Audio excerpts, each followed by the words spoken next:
So thank you very much, Basheer Waziri from Kano Independent Research Center Trust. And I will be presenting our project idea on strengthening heat resilience and mitigating effect of extreme heat exposure on mental health among vulnerable population in low resource settings. So why this idea? Why this project? Of course, there are urgent problems that need interventions. We all know that climate change is intensifying extreme heat events worldwide. In Nigeria, for example, temperature reaches 40 degrees centigrade during heat waves, and vulnerable population, including street children and outdoor workers, are the most affected. Street children are children that are usually travel from rural areas to the city to be selling items to get some money in order to take care of themselves and even their parents due to their low socioeconomic status. And they are exposed to these extreme heat events. And despite all this, there is lack of awareness on the effect of extreme heat exposure and no sustainable resilience strategies. So this is just a map which is publicized by NIMET, Nigerian Meteorological Agency, that serves as a warning to the general population. And you can see the areas that are most hit by extreme heat are from the northern part compared to the southern part of the country. So why is northern Nigeria a climate hotspot? This is because the region experiences extreme heat waves, usually from March to June, temperature sometimes reaching 45 degrees centigrade, and they have large population of vulnerable individuals, as I said, street children and outdoor workers, and there are no sustainable cooling and resilience strategies. So these are likely to cause prolonged extreme heat exposure and lead to heat-related mental health effect.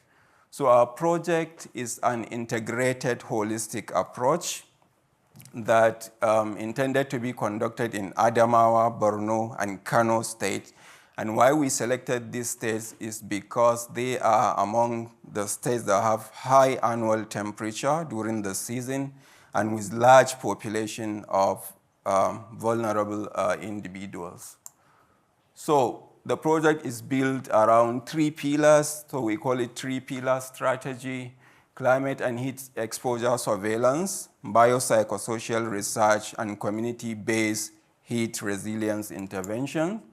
So under climate and heat exposure surveillance, what we intended to do is to conduct, to track real-time heat exposure using satellite data from Nigerian Meteorological Agency, and then develop heat vulnerability maps incorporating socioeconomic indices in order to identify high-risk population, and then for adaptation strategies.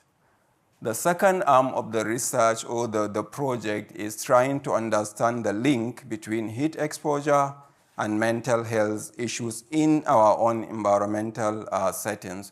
So we intended to recruit participants and then follow them up throughout a year to cover all the 3 seasons: the heat season, the rainy season, and then the cold season, and see how these seasonal variations affect biomarkers like oxidative stress, inflammatory markers, and neurotransmitters that play a critical role in mental health. The most important aspect is the community-driven heat resilience intervention. And here, because in those settings, if we need any project to succeed, then we have to involve the community, and we need to make the community the owners of the program. That's when it will be sustainable. And this is why some funding projects are failing in our regions, because the moment funding stops, the project collapses. And this is because those projects fail to get much community engagement and they are not owned by the community itself. So under this, we want to do a public awareness campaign promoting hydration during heat season, shaded cooling areas, and adjusted work schedules even among individuals. And then we intend to collaborate with community stakeholders involving traditional rulers, people that have a say, that have influence in the community, to establish passive cooling shelters by planting of trees, improving vegetation, and then green roof shaded areas. We also intended to establish designated solar-powered cooling hubs. This can be done without involving the government at high level, because in our communities there are philanthropists that usually provide support to people at low socioeconomic status. They used to build schools, small hospitals. So with community engagement, we can direct these interventions to development of such shaded areas and hydration stations, especially in selected outdoor working environments.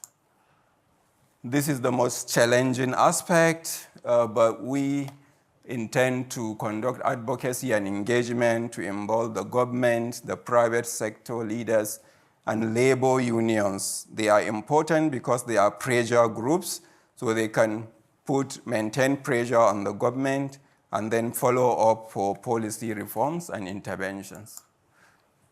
So the expected impact of the project include providing real-time climate risk data, advancing scientific understanding of link between extreme heat and mental health, improving community resilience, and influencing policy reforms. How do we measure the success, or how do we evaluate the success of the project?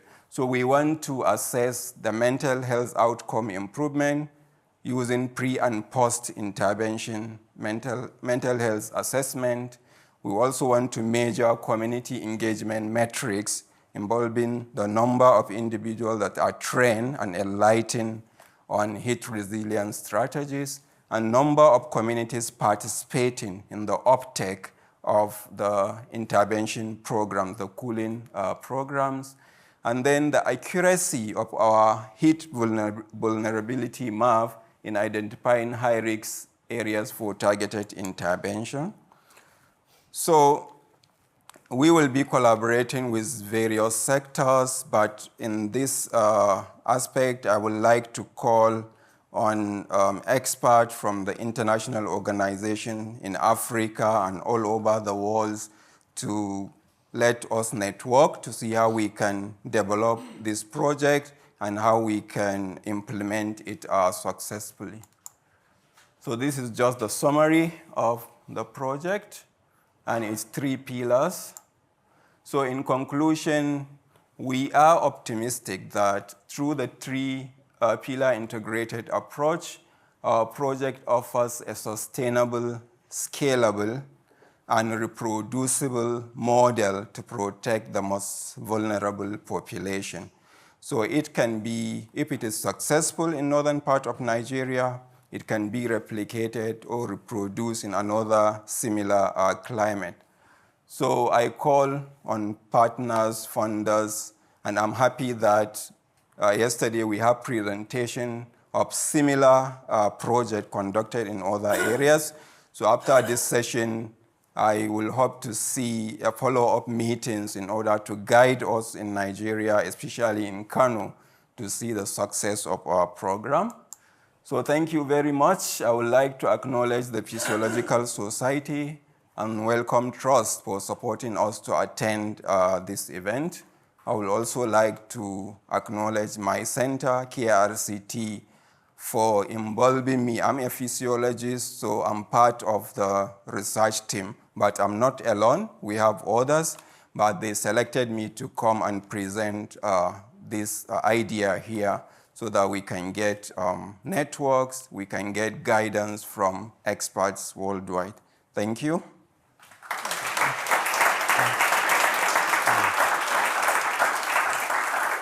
Thank Thank you very much, Basheer. It's brilliant. Any question for his fascinating project?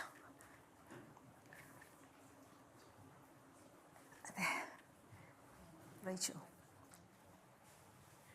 Thanks very much. I really enjoyed the integrated nature of what you're proposing. So in terms of your ideas for community-centered strategies, I heard a lot about cooling, but not so much about the mental health side of things, and probably you didn't have so much time to explain. But exactly. could you tell us more about how you're making the connection with mental health and what strategies you might be using there? Yeah, that is an excellent question. I have to be rushing because of time factor. So what we intended to do, we are collaborating with healthcare facilities in Adamawa, Kano, and Borno, including teaching hospital and neuropsychiatric hospitals and experts from.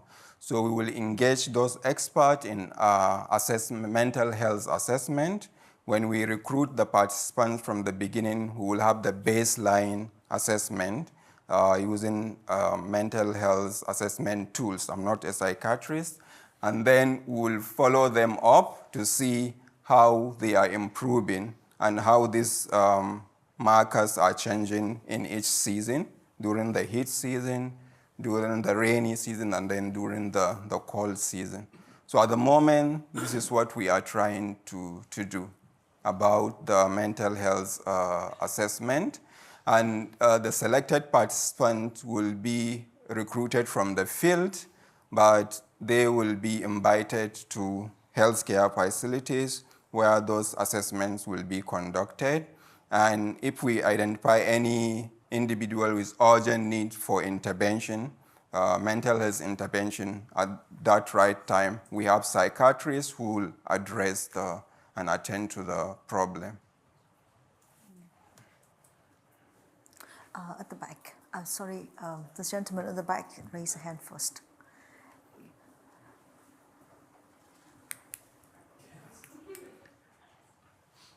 Thank you so much. That was amazing. You mentioned something briefly about solar-powered cooling areas and things like. Can you talk a little bit more about that? Okay. So what we wanted to do, northern Nigeria, as I mentioned, is exposed to extreme heat and has abundance of solar energy. But this is not used in order to mitigate heat exposure effect. So we think since this is available, and we can use it to establish shaded areas in selected outdoor working environments. These outdoor workers are usually employed by building or construction companies or employed in the market. They are carrying loads and so on. So during the project, we will select areas, outdoor working environments, and establish shaded areas that are powered with solar fans, DC fans, and hydration station, so that those working in those environments can be frequently rehydrating themselves, and they have access to cooling facility. And we believe that is more sustainable because it doesn't require much maintenance as if you are using generators or other forms of energy. And I'm happy from Kano State, where I came from, the government of the state is now using solar energy for all our street lights in the whole state because they realize that it is cost effective and it doesn't consume much money in establishing and maintenance. So I'm sure with more enlightenment, with more engagement of the community and stakeholders, we can be able to achieve that. Thank you. Time for the one more question. Okay, yes, please. Thank you, Basheer. It was really interesting. So my question is around the solar panel hub you are creating. So you mentioned very interesting aspect of that they are supported by the local philanthropist. So can you explain how did you make a partnership with them and how it is sustainable, or how did you convince them to be part of this initiative? Thank you. Yeah, so as I earlier stated, these local philanthropists are usually people that originated from those environments, but their level of socioeconomic status is high. Maybe they are business people and so on, so they have money, and they used to build, their focus is mostly on healthcare facilities. They used to build healthcare facilities in their communities. Some will build dialysis centers, huge dialysis centers, without much focusing on these local issues like climate change and so on. So I believe with engagement, because as medical practitioners and healthcare professionals, we are in constant engagement with these philanthropists, and I believe with involving community stakeholders like traditional rulers, the village heads, and even the emirs that have influence in the community, we will be able to convince these philanthropists to start doing something like this solar-powered shaded areas in their own communities to help people at low socioeconomic status, especially outdoor workers and street children. Brilliant. Thank you so much, everyone. We have no time for more discussions, but please keep engaged with Caitlin and Basheer during the break, and we have to move on to the next section. So thank you very much for the amazing research.